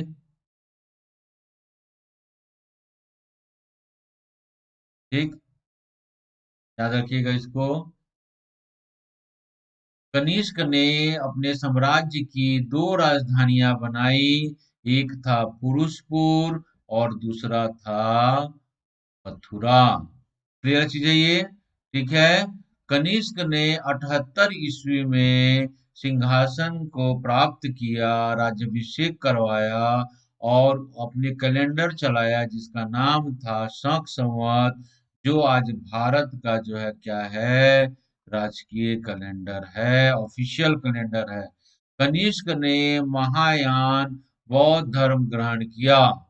ठीक है। और कश्मीर में चतुर्थ बौद्ध संगति का आयोजन जो है इसी के शासनकाल में होता है। इसके अध्यक्ष थे वसुमित्र थे।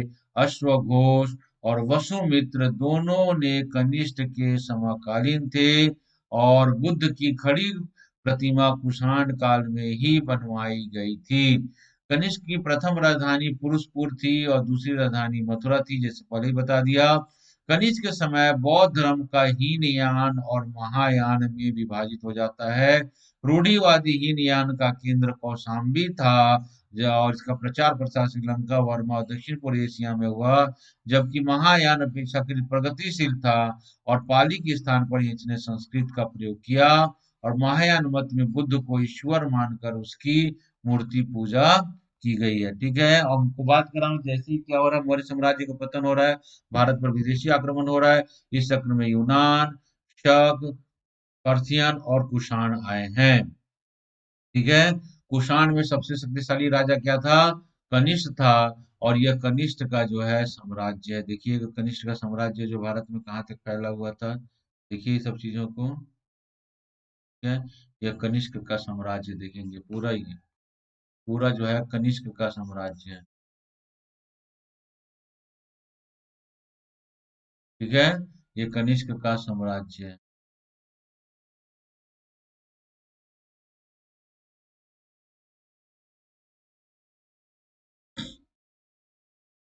अब देखेंगे, अब ये जो जो विदेशी शासक जो आ रहे हैं, विदेशी राज्य जो आ रहे हैं, उनका भारतीय संस्कृति में इनकी क्या देन है, इसको हम देखते हैं। क्लियर चीजें?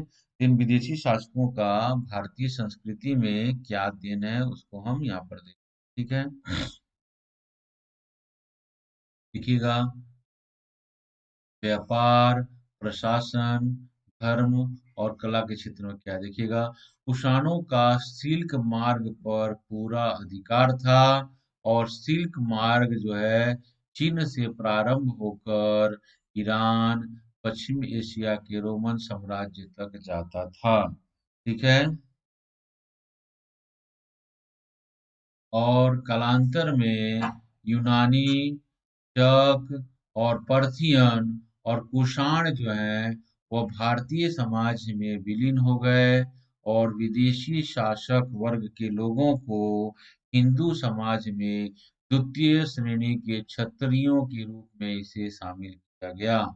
इस काल में भारतीय प्रशासन में कई विदेशी तत्व जो है सम्मिलित हुए हैं, जैसे क्षत्रपीय व्यवस्था, सैनिक गवर्नरशिप और राजस्व के दैवीय उत्पत्ति का सिद्धांत को यहाँ पर मान्यता दिया गया है। ठीक है।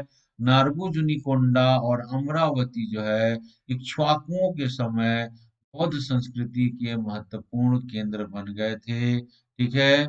यूनानी, कुषाण और शकों में से कई ने हिंदू धर्म के स्थान पर बौद्ध धर्म को अपना लिया, क्योंकि जातु प्रथा में हिंदू धर्म की ओर वे आकर्षित नहीं हो सके। कदम वंश के संस्थापक मयूर शर्मन ने 18 बार जो है अश्वमेध यज्ञ किया है। ये सब इम्पोर्टेंट फैक्ट जो है import for PSC pre examination. फिर चीजें ये, इस काल में जो है यूनानी, रोम और भारतीय तत्वों के मिश्रण से दो शैलियां विकसित होती हैं। पहला गंधार शैली था और दूसरा जो है मथुरा शैली थी। क्लियर है। तो मथुरा गंधार शैली में देखिए ग्रीक देवता अपोलो से बुद्ध की मूर्तियां का साम्य और शारीरिक स्वतंत्रता पर जो है इसमें क्या आ रहे हैं, विशेष रूप से ध्यान दिया जा रहा है। ठीक है। पारदर्शी वस्त्र जो है यह महत्वपूर्ण, लहरदार बाल है और निर्माण में सफेद पत्थरों के और चूने का प्रयोग हो रहा है जिसमें यह गंधार शैली में क्या, यह गंधार शैली की क्या है, महत्वपूर्ण विशेषता है। ठीक है। मथुरा कला श्रेणी के विकास का काल भी था और इस कला शैली की महत्वपूर्ण विशेषताएं निर्माण में लाल पत्थर का प्रयोग होता था। चेहरे के चारों ओर जो है आभा मंडल दिखाया जाता था और चेहरे पर आध्यात्मिक शांति के भाव दिखाए जाते थे। घुंघराले बाल आदि थे और मथुरा कला शैली का प्रमुख उदाहरण कनिष्ठ की शीर्ष विहीन मूर्ति है। ठीक है। फिर देखते हैं साहित्य और विज्ञान के क्षेत्र में क्या प्रगति हो रहा है। तो बौद्ध विद्वान अश्वघोष ने बुद्ध चरित्र की रचना की और नागार्जुन ने माध्यमिक करिका की रचना की। शून्यता का सिद्धांत का प्रतिपादन करने वाले बौद्ध दार्शनिक नागार्जुन ही थे। ठीक है। और देखिएगा नागार्जुन द्वारा प्रतिपादित शून्यवाद का सिद्धांत जो है वह आइंस्टीन के सापेक्षता के सिद्धांत के साथ सामान्यता रखता है। यूनानी शब्द होरोस जो है वह होरो शास्त्र से बना है और संस्कृत में इसका प्रयोग जो है ज्योतिष के लिए किया गया है। भारतीयों ने कैलेंडर दिनों सप्ताह का 7 दिन का विभाजन और ग्रहों का नाम जो है यूनानियों से ही ग्रहण किया है। ठीक है। इस काल में सिक्कों पर जो है रोमन शैली के सिक्कों का स्पष्ट प्रभाव हमको देखने को मिलता है। ठीक है। इस काल की रचा गया चरक का चरक संहिता आयुर्वेद पर लिखा गया सर्वश्रेष्ठ ग्रंथ माना जाता है। ठीक है। जो तीसरी सदी के आसपास ही लिखा गया। महाभाष्य के लेखक व्याकरणाचार्य पतंजलि ने भी इस काल में हुए और भरत मुनि ने नाट्य शास्त्र की रचना भी इसी काल में किया और सातवाहन शासक राजा हॉल ने ही गाथा सतसई लिखा और वात्स्यायन का काम सूत्र भी और मनुस्मृति भी इसी समय लिखा गया है। मनु के द्वारा क्या लिखा गया, मनुस्मृति, और वात्स्यायन के द्वारा कामसूत्र की रचना की गई। ठीक है। इसके अलावा देखेंगे प्लिनी की नेचुरली हिस्टोरिका और एक अज्ञात लेखक का पेरिप्लस ऑफ द एरिथ्रियन सी और टालेमी की ज्योग्राफिका नामक पुस्तकों के इस समय में भूगोल वाणिज्य की प्रचुर जानकारी मिलती है। मानसून जो शब्द है वह हिपालस ने दिया था जो अरबी भाषा का शब्द है। दक्षिण भारत के पांड्य राजा ने रोम राज्य में एक दूत 26 ईस्वी में ईसा पूर्व भेजा था और प्राचीन भारत के समय यूनान, रोम और काली मिर्च की काफी मांग थी इस यहाँ पर और वो काली मिर्च जो है को यवन प्रिय संस्कृत में कहा जाता है। ठीक है। हाथी गुम्फा लेख राजा खारवेल से संबंधित है। जो है जो हाथी गुम्फा लेख किससे संबंधित है, खारवेल से संबंधित है। ठीक है। जो कलिंग का राजा था और वह चेदी वंश से के राजा थे। क्लियर चीज है ये। और मौर्य साम्राज्य के पतन के बाद और कलिंग का चेदी वंश का राज्य उदय हुआ और क्लियर चीज है ये, आप इसको देख लीजिएगा।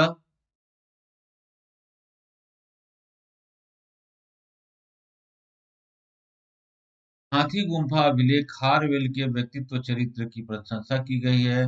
वह एक वीर योद्धा था, कुशल सेनापति था, वह विद्वानों की इज्जत करता था तथा उसके प्रशय में भी उन्हें प्रशय भी देता था। अपनी प्रजा का सुख सुविधा के लिए उसने अनेक कदम उठाए।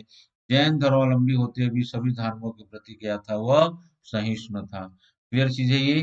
तो आपने क्या देखा, हमने आज की क्लास में स्टूडेंट्स, हमने आज की क्लास में जो है महाजनपद काल, मौर्य काल, मौर्य में अशोक, चंद्रगुप्त मौर्य, बिंदुसार और अशोक के उत्तराधिकारी, मौर्य शासन और फिर मौर्यों के बाद ब्राह्मण वंश, शुंग वंश, कण्व वंश और सतवाहनों का टूट के वाकाटक में बदलते हैं, वाकाटकों को देखा। ठीक है। और वाकाटकों के बाद जो है भारत पर जो विदेशी आक्रमण होते हैं उसमें इंडो ग्रीक, शक, पर्थियन और कुषाण आते हैं, उनके संदर्भ में देखा। क्लियर चीज है ये। और सबसे प्रमुख जो है मिनांडर था, जिसका नाम था 165 से 145 ईसा पूर्व का समय है। मिलिंद पन्नों की रचना किया गया, नागसेन ने उसको बौद्ध धर्म में दीक्षित किया। क्लियर चीज है ये। तो ये सब चीजें जो है आपने आज की क्लास में पढ़ा, इसको अच्छे से पढ़ते रहिए आप लोग, और क्लास को कीजिए। और यह जो श्रृंखला है जो मेरा प्राचीन भारत का है, देखिएगा जल्द ही मैं जैसे ही प्राचीन भारत खत्म होगा, तो मैं इतिहास के ऊपर भी कुछ एक नया शेड्यूल बनाकर जो है मैराथन क्लास लेकर आऊंगा। तो आप लोग मेरा वीडियो देखते रहिए, लाइक कीजिए, शेयर कीजिए। मेरा कोड जो है UGM1। ठीक है, धन्यवाद।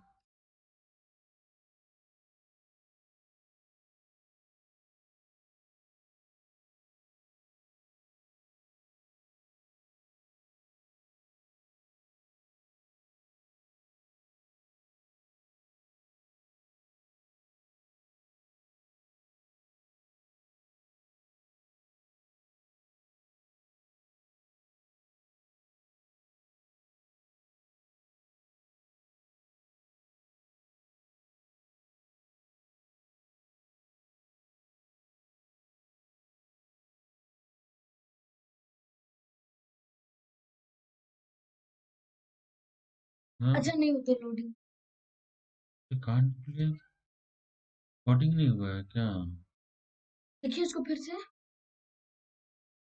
अब एक बार क्लिक करिए फिर से। क्लिक करिए ना उसको। वीडियो को क्लिक करिए ना। रिकॉर्डिंग ही नहीं हुआ है अरे। वो वीडियो पे क्लिक अरे करिए। चुप रहना अभी।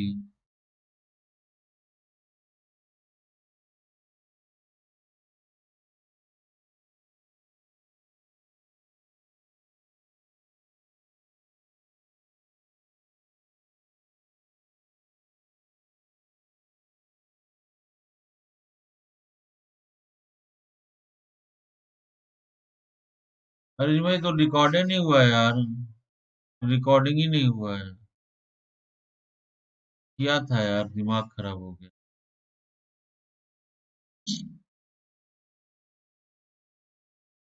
नहीं, कुछ लगता है बटन दब गया है तो दिक्कत हो गया है।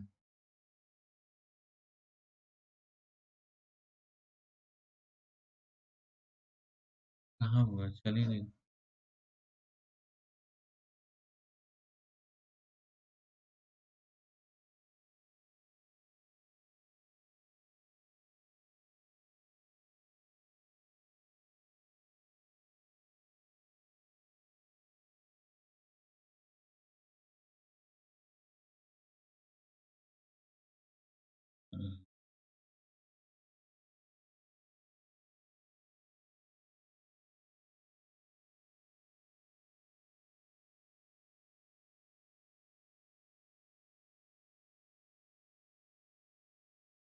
तब तो गया था लेकिन हो गया है पहले। अरे ये तो कांस्टेंट।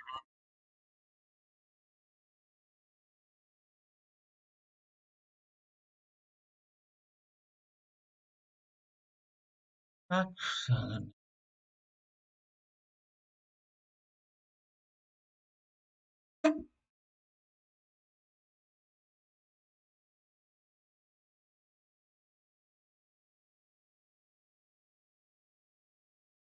हाँ, हाँ,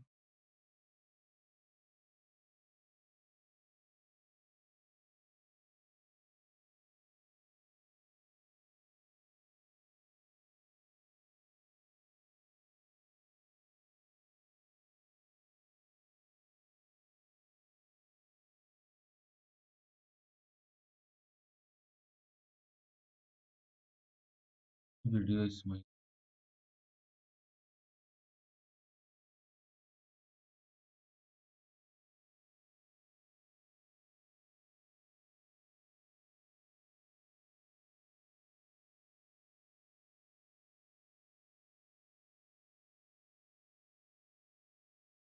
हाँ,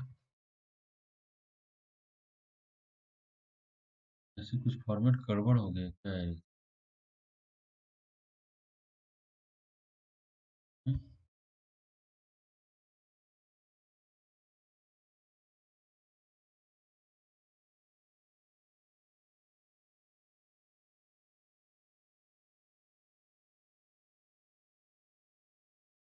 कुछ गड़बड़ हो। मेरे को लगा कि कुछ ना ऐसे ऐसे कर रहा था ना इससे।